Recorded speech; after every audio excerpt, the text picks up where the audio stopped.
కొత్తపేట నియోజకవర్గంలో రేపు ఏనాడు చూడని మెజార్టీతో కొత్తపేట నియోజకవర్గంలో ఉమ్మడి అభ్యర్థిగా నేను గెలవబోతా ఉన్నాను. ప్రజలు దానికి ఎదురు చూస్తూ ఉన్నారు. కొత్తపేట నియోజకవర్గ అభివృద్ధి, గతంలో నేను చేసిన అభివృద్ధి సంక్షేమాన్ని ఈనాడు గుర్తిస్తూ ఉన్నారు.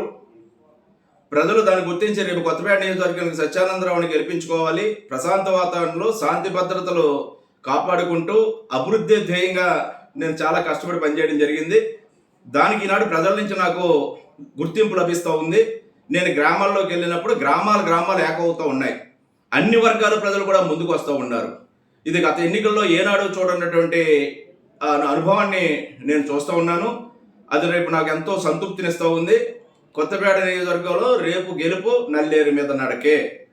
కొత్తపేట నియోజకవర్గంలో మీకు ఈనాడు వైసీపీ ప్రభుత్వం వచ్చిన తర్వాత, జగన్మోహన్ రెడ్డి పరిపాలన వచ్చిన తర్వాత ఏ విధంగా అన్ని వర్గాల ప్రజలు నష్టపోయారనేది ప్రజలు చెప్తా ఉన్నారు.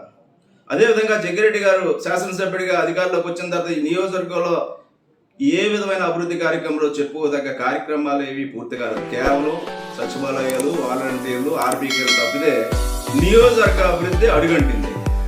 సంక్షేమం పేరుతో మభ్య పెడతా ఉన్నారు. ప్రజలు ఇవన్నీ కూడా గమనిస్తూ ఉన్నారు. గతంలో అనేక రంగాల్లో అభివృద్ధి చేసాం. బ్రిడ్జ్లు అవని, లేదా పిహెచ్సిలు అవని, 50 పడకల హాస్పిటల్ అవని, పేదవాళ్ళని పంపిస్తూ అవని, అనేక చోట్ల ఎవరికి ఏ అవసరం ఉంటే మంచినీటి పథకాలు అవని, సిమెంట్ రోడ్లు అవని, డ్రైన్లు అవని, ఇళ్ళ నిర్మాణం అవని, లేదా ఇంటింటికి మరుగుదొడ్లు అవని, ఎల్ఈడి దీపాలు అవని, ఏ గ్రామంలో ఏ మూలకెళ్ళినా, ఏ వర్గం దగ్గరికి వెళ్ళినా తెలుగుదేశం హయాంలో, సత్యానందరావు హయాంలో జరిగిన అభివృద్ధి కళ్ళ ముందు కనిపిస్తూ ఉంది. ప్రజలు బేరీజ్ వేసుకుంటూ ఉన్నారు, కంపేర్ చేస్తూ ఉన్నారు. వైసీపీ ప్రభుత్వ అధికారులు వచ్చిన జరిగిన అభివృద్ధి ఏమిటి?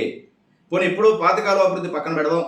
14-19 మధ్యలో కూడా చంద్రబాబు నాయుడు గారు ముఖ్యమంత్రి ఉన్నటువంటి అభివృద్ధి ఏమిటి అనేది పోల్చి చూసుకుంటున్నారు. ప్రజలు దాన్ని దృష్టిలో పెట్టుకుని రేపు వచ్చే ఎన్నికల్లో ఏదైతే ఈ యొక్క ఉమ్మడి అభ్యర్థిగా పోటీ చేస్తున్న సత్యానందరావుని గెలిపించడం ద్వారా ఈ రాష్ట్రానికి మంచి రోజులు రావాలని కోరుకుంటా ఉన్నారు.